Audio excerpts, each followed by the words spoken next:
무더위 가운데도 오늘 우리가 주일 예배 참석했는데 참석한 한 분 한 분들에게 하나님께서 위로부터 내리시는 은혜와 평화가 함께하기를 축복합니다. 오늘도 우리가 사모하는 마음으로 갈급한 마음으로 예배드릴 때에 세상에서 얻을 수 없는 그러한 소망과 평화와 기쁨이 넘칠 것입니다. 지난주 수요일 목요일에는 우리에게 전교인 가족 수련회가 있었습니다. 하나님께서 우리의 가정들을 세우시기 위한 준비하신 수련회였습니다. 가정을 하나님께로 하는 주제로 성회교회에서 있었습니다. 특별히 이번 수련회는 전교인 가족 수련회로 모였습니다. 5가지 사랑의 어라는 책을 통해서 오후에는 소그룹 나눔 모임을 통해서 우리의 마음들을 나누게 되고, 저녁에는 북콘서트를 통해서 하나님의 놀라운 사랑의 이야기를 부어주시고, 다음날 오전에는 사랑 이야기 시간을 통해서 우리의 마음을 보게 하셨습니다. 수련을 통해서 많은 은혜들을 부어주셨습니다. 섬겨주신 준비팀과 또 참여하신 성도님들께 다시 한번 감사드립니다. 여러분들이 혹시 이 책을 보지 못하셨다면 5가지 사랑의 언어, 게리 체프만 생명의 말씀서에 나왔는데 이 책과 워크북이 있는데 꼭 여러분들 사서 정독해 보시기 바랍니다. 이 책은 뉴욕타임즈에서 130주 연속 베스트셀러가 되었고 40여 개국 국가로 번역되어 있고, 이 책은 믿지 않는 성도들이 더 많이 알려진 그러한 책입니다. 특별히 세계적인 공용어가 됐습니다. 이 5가지 사랑의 언어가 세계 많은 사람들에게 알려졌습니다. 이 5가지 언어가 첫 번째는 인정하는 말, 두 번째는 함께하는 시간, 세 번째는 선물, 네 번째는 봉사, 5번째는 스킨십입니다. 이 5가지의 사랑의 언어가 어디서부터 왔을까? 우리는 많은 사람들이 궁금해하고 관심을 갖습니다. 바로 어린 시절의 결핍으로 왔던 것입니다. 우리는 1950년대, 60년대, 70년대 우리나라는 가장 어려웠던 시절이 있었습니다. 봄이면 먹을 양식이 떨어져서 보릿고개가 있었습니다. 보리 농사가 추수되어야 먹을 거리가 생겼습니다. 그 당시 우리나라는, 대한민국은 세계에서 가장 가난한 나라였습니다. 다른 나라로부터 원조를 받았습니다. 필리핀이나 베트남보다도 더 못 사는 나라였던 것입니다. 부모들은 생계를 꾸려나가기 위해서 매일 이제 일에 매달리면서 자녀들을 제대로 돌보지 못했습니다. 자녀들 얼마나 많이 낳았습니까? 보통 여러분들 6남매 정도, 저희 가정도 3남 3녀의 자녀들을 낳았습니다. 그래 어린 시절에는 뭔가 부모님으로부터 사랑을 받지 못하는 결핍들이 누구인가 있었습니다. 저희 부모님도 다들 2분 돌아가셨지만 지금 생각하면 굉장히 성실하시고 착하시고, 또 저희 아버지는 마을에 알려지기를 법 없이 살 수도 있는 사람이라고 동네에 알려졌습니다. 어머니는 부지런하시고 또 열심히 농사일 하시고 교회를 섬기는 일에 열심히 하셨습니다. 농사를 지으면 첫 열매라고 꼭 먼저 담임 목사님께 이제 갖다 드렸습니다. 담임 목사님들이 여러 번 바뀌어서도 평생 변함없이 충성스럽게 한 마음으로 목회자들을 섬기는 것을 제가 보았습니다. 교회에서 인정받는 그런 분들이었어요. 그런데 제 안에도 돌아보니까 결핍이 있었습니다. 5가지 사랑의 언어를 제가 테스트해 보니까 제1의 사랑의 언어가 저는 스킨십이고 제2의 사랑의 언어가 인정하는 말이었습니다. 부모님들이 그렇게 선하시고 착해서도 충청도 사람들은 표현을 잘못하셨습니다. 그래서 사랑하는 표현들, 또 스킨십을 잘 제대로 표현해 못해요. 저희 부모님은 저를 사랑해주고 또 귀하게 여겼지만 안아주고 손을 잡고 등을 어루만지는 스킨십이 부족하고 격려하는 말들이 부족해서 저는 그것이 이제 어린 시절의 상처로 남아 있었던 것 같습니다. 저는 거의 스스로 알아서 공부하고 한 번도 학원에 다녀본 적이 없습니다. 도서관에 가서 열심히 공부해서 고등학교에 들어가고 대학교에 들어갔습니다.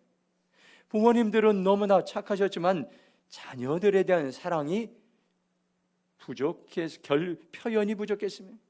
그 당시엔 대부분의 사람들이 저와 같은 환경에서 자랐습니다. 그래서 저는 어린 시절의 결핍으로 스킨십이 제1의 사랑의 언어가 되고 인정하는 말이 제2의 사랑의 언어가 되었습니다. 그러나 이번 전교인 가족 수련을 통해서 저에게 사랑의 5가지 언어를 알게 하시고, 우리 가족에도 알게 하시고, 우리 성도들에게도 알게 하시고, 우리 교회에 이제 새바람이 불고 있습니다. 부부들이 소통하고, 부모와 자녀들이 소통하고, 사랑의 언어를 사용을 통해서 가정들이 세워지는 일들이 지금 일어나고 있습니다. 저는 이번 수련회가 성령님이 인도하신 수련회라는 확신이 들었습니다. 성령님은 우리의 가정들을 다시 한번 세우시고 일으키시고 회복시키길 원하십니다. 인정하는 말을 통해 사랑이 흘러갈 것입니다. 또한 여러분들 함께하는 생활을 통해서 가정에 사랑이 흘러갈 것입니다. 선물을 통해서 사랑이 흘러가고, 봉사를 통해서 사랑이 흘러가고, 스킨십을 통해서 사랑이 흘러가게 될 것입니다. 이를 끊임없이 지속적으로 이 훈련을 할 때에 가정들은 세워진 가정을 통해서 교회를 세우고, 교회를 통해서 나라와 지구촌을 세우는 놀라운 일들이 일어날 줄로 믿습니다. 오늘 말씀은 베드로의 오순절 설교입니다. 베드로는 과거와는 완전히 변화된 삶, 어떤 사람들이 보면 충격을 받을 정도로 베드로는 변화됐습니다. 과거에는 혈기가 많고 쉽게 흔들고 예수님을 따르는 수제자라고 하지만, 그러나 예수님이 돌아가실 때 예수님을 버리고 부인하고 도망가는 나약한 사람이었습니다. 그러나 그가 120명의 사람들과 함께 전심으로 성령님이 오시길 기도하자 그는 성령 충만한 사람으로 변화되었습니다. 완전히 변화된 사람이 되었습니다. 과거에는 자신의 힘과 능력으로 예수님을 따랐지만 성령 주시는 힘과 능력으로 담대하게 복음을 전하는 사람으로 변화되었습니다. 사도행전 2장 17절 전반부 한번 같이 읽도록 하겠습니다. 함께 읽겠습니다. 하나님이 말씀하시기를 말세 내가 내 영을 모든 육체에 부어주리니. 아멘. 첫 번째 오늘 우리에게 주신 말씀은 성령님은 가장 어려운 때에 임하신다고 우리에게 말씀하고 있습니다. 베드로는 요엘 선지자의 말씀을 인용해서 설교하고 있습니다. 하나님께서 말씀하시는데 말세에 내가 모든 사람들에게 성령을 부어주겠다고 말씀했습니다. 요엘 2장 28절 보면 그 후에 내가 내 영을 만민에게 부어주리니 너희의 자녀들이 장래를 말할 것이며 너희의 늙은이는 꿈을 꾸며 너희 젊은이는 이상을 볼 것이며 말씀하고 있습니다. 그 후에 이 말을 베드로는 말세에 이렇게 인용해서 바꿔 말하고 있습니다. 사도행전 2장 17절 전반부를 새번역 성경으로 보면 하나님께서 말씀하신 마지막 날에 나는 내 영을 모든 사람에게 부어주겠다고 말씀하고 있습니다. 여기서 말세 이 말은 마지막 날에 마지막 때에라는 그런 말입니다. 영어 성경은 in the last day 이렇게 번역되어 있습니다. 마지막 날에 번역되어 있습니다. 이 마지막 날에 하나님의 소원은 이제 하나님의 백성들에게 성령을 부어주겠다고 약속하고 있습니다. 말세의 이 말의 의미는 마지막 때가 이미 우리에게 시작되었다는 것입니다. 우리는 말세를 살아가고 있습니다. 마지막 때를 살아가고 있습니다. 지금은 여러분들 마지막 때라는 것을 우리는 기억해야 될 것입니다. 세계 곳곳에 천재지변이 일어나고 있습니다. 지진과 태풍과 홍수와 가뭄과 온난화로 기후재앙이 일어나고 있습니다. 지금까지 살아온 중에서 가장 무더운 여름들을 우리는 살아가고 있습니다. 저는 더위와 참는 것을 이제 인내력이 굉장히 좋은데 지금은 더위가 너무 심해서 참을 수 없는 그런 때가 많이 있습니다. 이런 기후재앙과 세계 곳곳의 전쟁 소식을 들으면서 마지막 때의 긴박성을 우리는 잊지 말아야 됩니다. 우리의 힘으로는 도저히 살아갈 수 없는 어려운 시대가 마지막 시대임을 오늘 우리에게 말씀해주고 있습니다. 마태복음 24장 6절 보면 난리와 난리 소문을 듣겠으나 너희는 상가 두려워하지 말라. 이런 일이 있어야 돼. 아직 끝은 아니라. 24장 6절을 새번역 성경을 보면 또 너희는 여기저기서 전쟁이 일어난 소식과 전쟁이 일어나리라는 소문을 들을 것이다. 그러나 너희는 당황하지 않도록 주의하라. 이런 일이 반드시 일어나야 된다. 그러나 아직 끝은 아니다. 이렇게 말씀하겠습니다. 마지막 날에는 전쟁이 일어난 소식과 전쟁이 일어난 소문들이 전 세계에 퍼지게 됩니다. 마태복음 24장 7절 보면 민족을 나라가 나라를 대적 일어나겠고 처처에 기근과 지진이 있으리니 이렇게 말씀하게, 민족이 민족끼리 서로 대항하고 나라와 나라끼리 서로 싸우는 일들이, 그리고 처처에 이제 온 세계 기근과 지진이 일어날 것이라고 말세의 징조를 말씀하고 있습니다. 지금 우리가 살아가는 시대는 어떤 시대입니까? 과학이 극도로 발달하고 세계가 이를 생활권이 되고 AI 시대가 되어 세상이 급변하고 있습니다. 그러나 이런 때 우리는 마지막 때를 살고 있다는 것을 여러분들 기억하시기 바랍니다. 마지막 때에 나라 간의 전쟁이 일어나고 세계 도처의 지진과 기근이 일어나고 우리는 이러한 절박한 시대를 살아가고 있습니다. 세상을 보면 희망이 없습니다. 두려움과 절망이 있습니다. 그러나 여러분들 하나님을 바라보면 마지막 때에도 여전히 희망이 생기고 소망이 생기고, 왜 그렇습니까요? 말세에 성령을 부어주시겠다고 약속하고 있습니다. 성령님이 우리에게 오시면 왜 희망이 생깁니까요? 성령님이 우리와 함께 하시기 때문인 것입니다. 성령님을 다른 말로 보혜사라는데 파라클레토스라고 이렇게 말합니다. 이 말은 부르심을 받아서 곁에 계신 분이란 의미입니다. 성령님은 마지막 날에도, 내가 가장 어려운 때에도, 말세에도 나의 곁에 계셔서 내가 위로가 필요하면 나를 위로해 주고, 내가 도움이 필요하면 나를 도와주고, 내가 상담이 필요하면 나에게 상담해 주고, 내가 가르침이 필요하면 나에게 가르침을 주고, 내가 안내가 필요하면 나에게 안내해 주시는 분입니다. 말세는 내 힘과 내 지혜와 내 방법으로 살아갈 수 없는 시대입니다. 그러나 성령님이 오시면 말세에도 힘있고 능력있게 살아갈 수가 있습니다. 전 설교를 준비하면서 황혜영 선수의 이야기를 유튜브를 통해 들었습니다. 올림픽 배드민턴 여자 복식에서 우리나라 최초로 금메달을 딴 선수입니다. 1992년 스페인 바르셀로나에서 올림픽에서 황혜영 선수는 금메달을 땄습니다.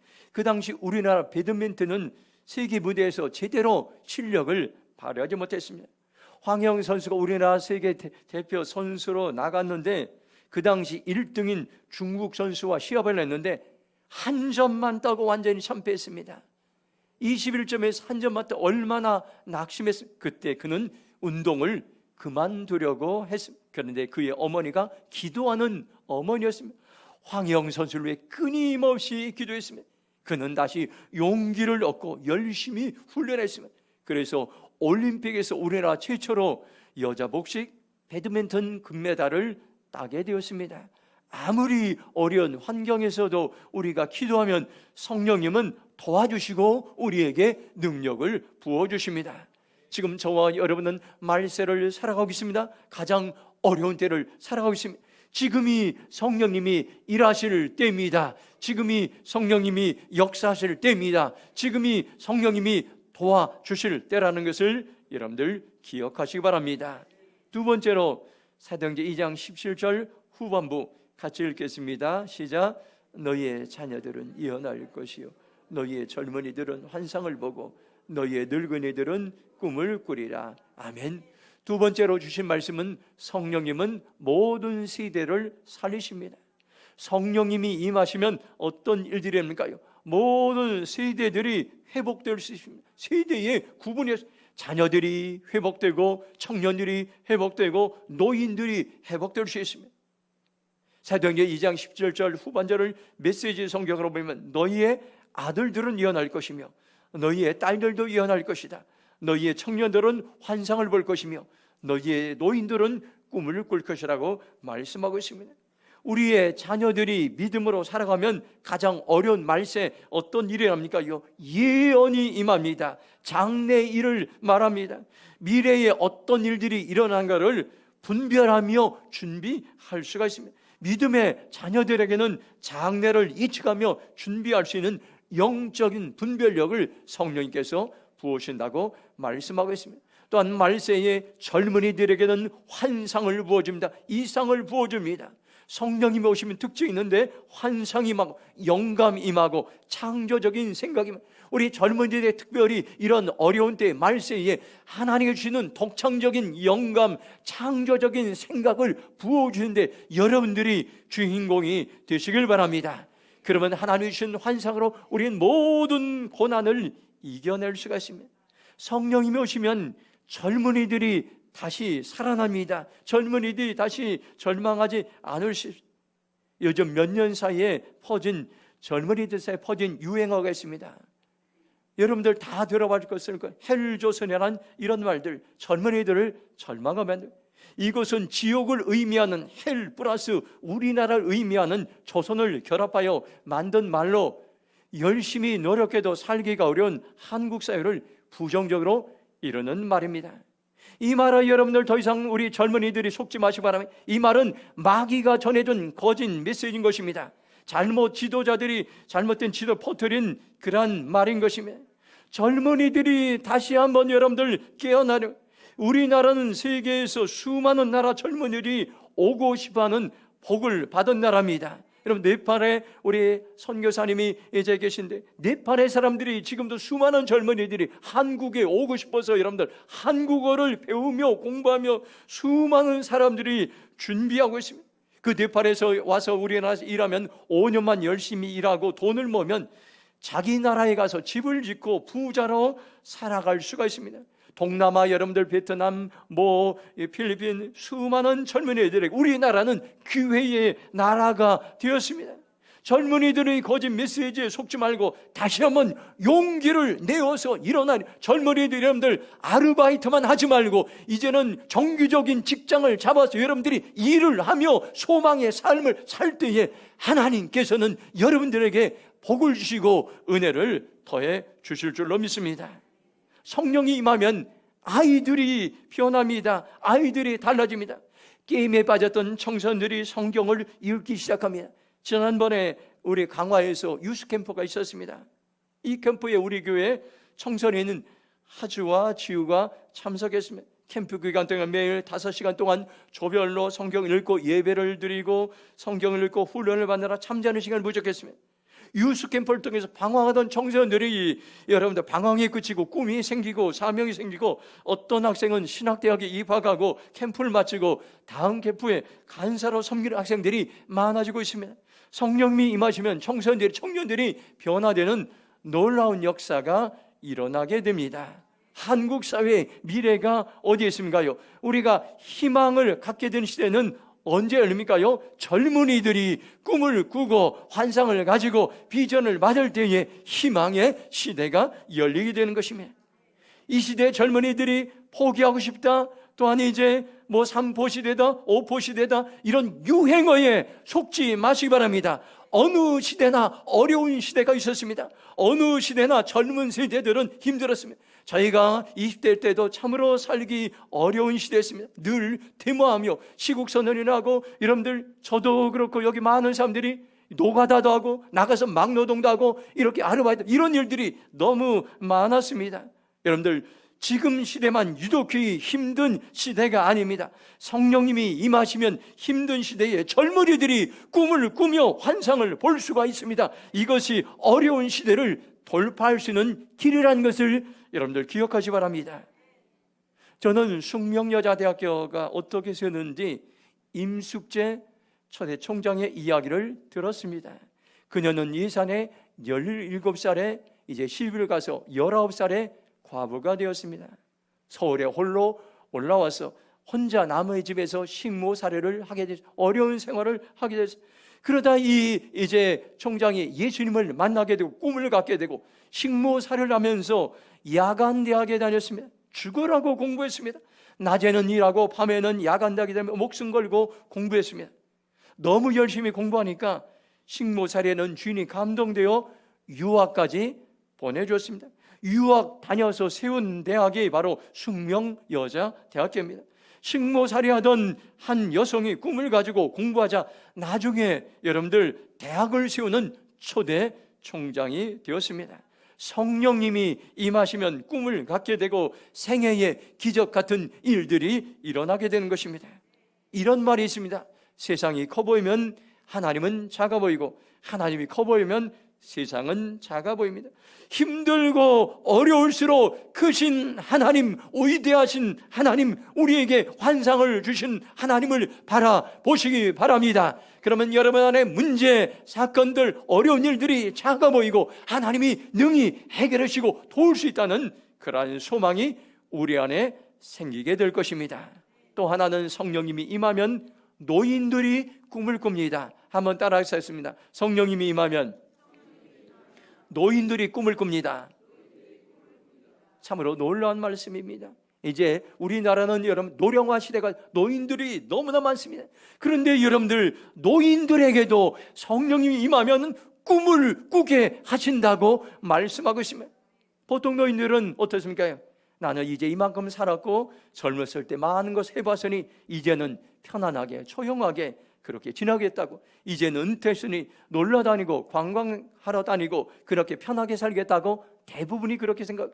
그런데 노인들이 성령을 받으면 꿈을 꾸기 시작합니다. 하나님이 주신 위대한 꿈을 꾸기 시작하고 그 꿈을 해서 내 생의 마지막까지 그 꿈을 이루기 위해서 헌신하는 놀라운 일들이 일어나게 되는 것입니다. 여호수아서 14장 12절 보면 이제 주님께서 그날 약속하신 이 산간 지방을 나에게 주십시오. 그때 당신이 들은 대로 과연 거기에는 아낙 사람이 있고 그 성읍은 크고 견고합니다. 그러나 주님께서 나와 함께 하시기만 한다면 주님께 말씀하신 대로 나는 그들을 쫓아낼 수 있습니다. 85세의 갈렙이 고백했습니다. 갈렙은 누구도 가기 싫어하는 산지방, 어려운 산가지방을 나에게 주십시오 고백합니다. 하나님께서 나와 함께 하시면 나는 그 지역을 차지할 수 있습니다. 믿음으로 고백했습니다. 갈렙은 하나님이 주신 헤브론에 들어가는 꿈이 있었습니다. 40세에 가졌던 꿈이 85세가 되어도 여전히 그 꿈을 버리지 않았습니다. 마침내 하나님은 그 꿈을 이루게 하셨습니다. 갈렙이 헤브론을 85세에 차지하게 하셨습니다. 몇 주 전에 우리 교회 와서 말씀을 전한 김종만 원로 목사님 기억납니다.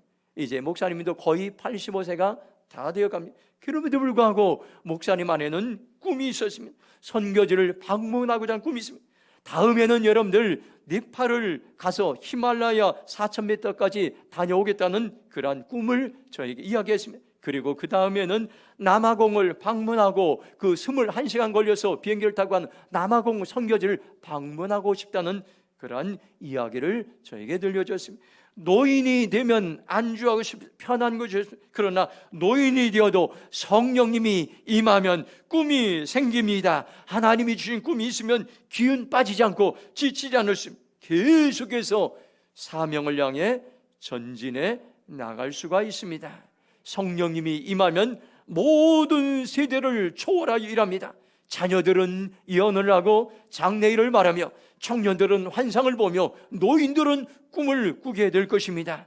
지금도 성령님이 임하면 모든 세대가 다시 일어날 수가 있습니다. 다시 살아날 수가 있습니다. 성령님은 자녀들에게도 임할 것입니다. 성령님은 청년들에게도 임할 것입니다. 성령님은 노인들에게도 임할 것입니다. 지금 성령님을 초청합니다. 성령님을 환영합니다. 성령님 내게 임하소서. 그렇게 여러분들 고백하시기 바랍니다. 마지막으로 사도행전 2장 18절 말씀 같이 읽겠습니다. 함께 읽겠습니다. 그때 내가 내 영을 내 남정과 연할 것이요. 아멘.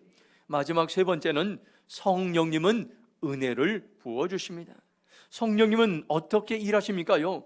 가장 어려운 때에도 힘든 때에도 은혜를 부어주시기로 약속하셨. 부어주리니 이것을 영어 성경에 보니까 I will pour out라고 했습니다. 하나님의 의지, 나는 너희들에게 반드시 부어줄 것이다. 강한 의지를 표현하고 있습니다.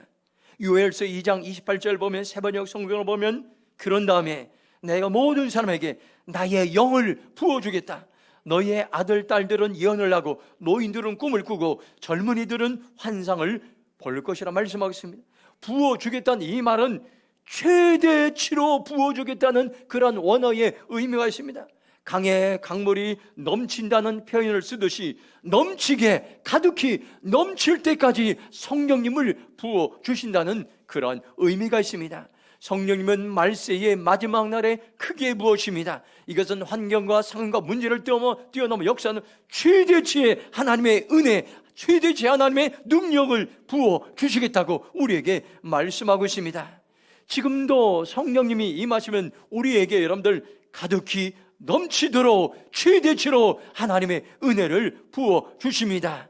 언제 여러분들 이렇게 가득하게 최대치로 넘치게 성령이 부어집니까요? 사람들이 절망할 때에, 세상에 소망이 없어질 때, 사람의 힘으로 도저히 해결할 수 없을 때, 교회가 침체될 때 성령을 부어주시고, 교회가 세상에 무기력할 때 성령을 부어주시고, 세상이 혼란과 타락으로 어두워져 갈 때 성령님을 부어주신다고, 그리고 기독교 역사는 그것을 우리에게 말씀하고 있습니다. 어떻게 부어줍니까? 가득하게 넘치도록 최대치로 부어줍니다. 여러분들 가득하게 환상을 부어줍니다. 가득하게 예언을 부어줍니다. 넘치도록 꿈을 부어주는 성령님을 여러분들 기억하시기 바랍니다. 또 하나의 부어준다는 의미는 진노를 쏟는다는 그런 의미가 있습니다. 하나님의 진노를 쏟는다는 말이에요. 에스겔서 7장 8절 세번역 성경으로 보면 나는 이제 너희에게 내 분노를, 나의 분을 너희에게 쏟아서 너희의 행실에 따라 너희를 심판하며 너희의 역겨운 일들을 너희에게 갚아주겠다 말씀하고 있습니다. 하나님은 악한 일을, 죄악을, 역겨운 일을 분노로 쏟아내시겠다, 분노로 심판하시겠다고 말씀하고 있습니다.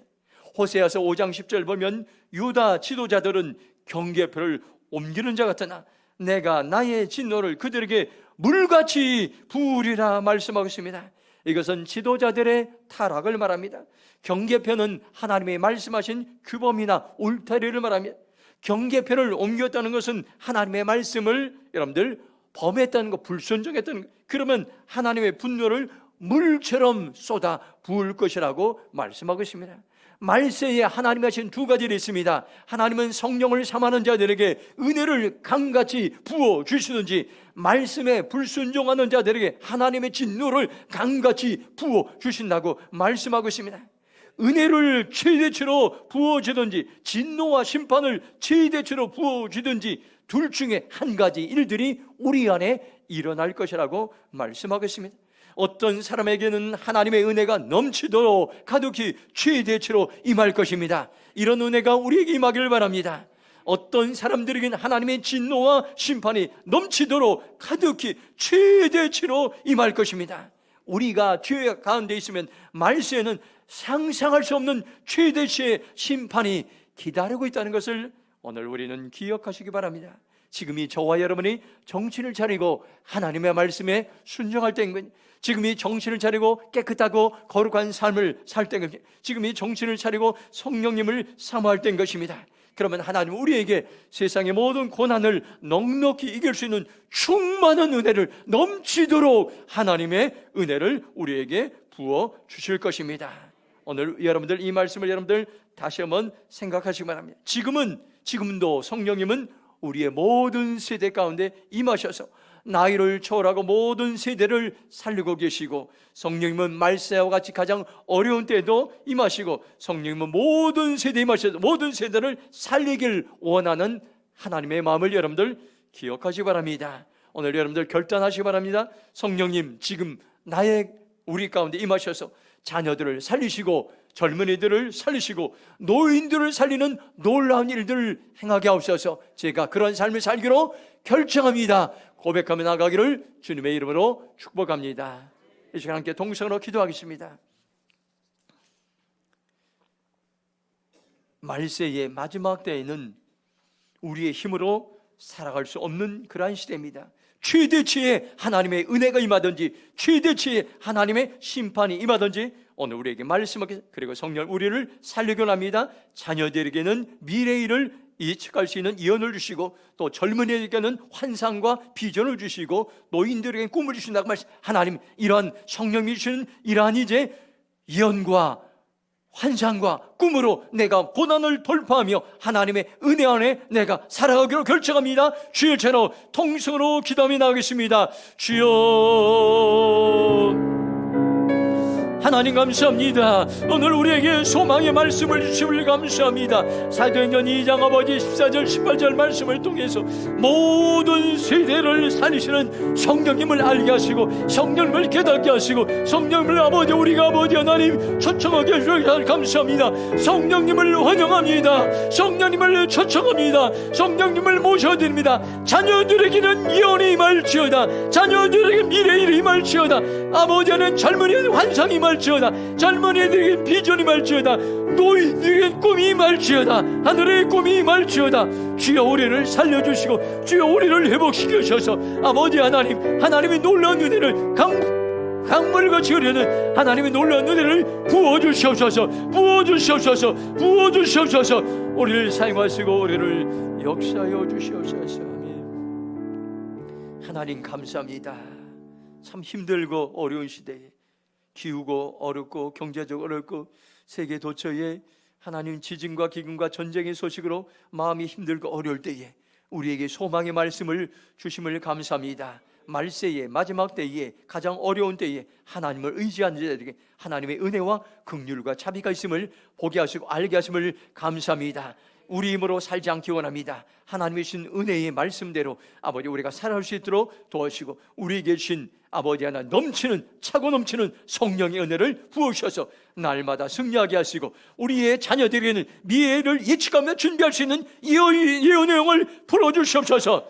우리 젊은이들에게는 환상을 부어주시옵소서. 영감을 부어주시옵소서. 우리 노인들에게는 꿈을 주시옵소서. 하나님의 꿈을 주시옵소서. 그래서 인생 마지막까지 달려갈 수 있도록 성령님 도우시고 역사여 주시옵소서.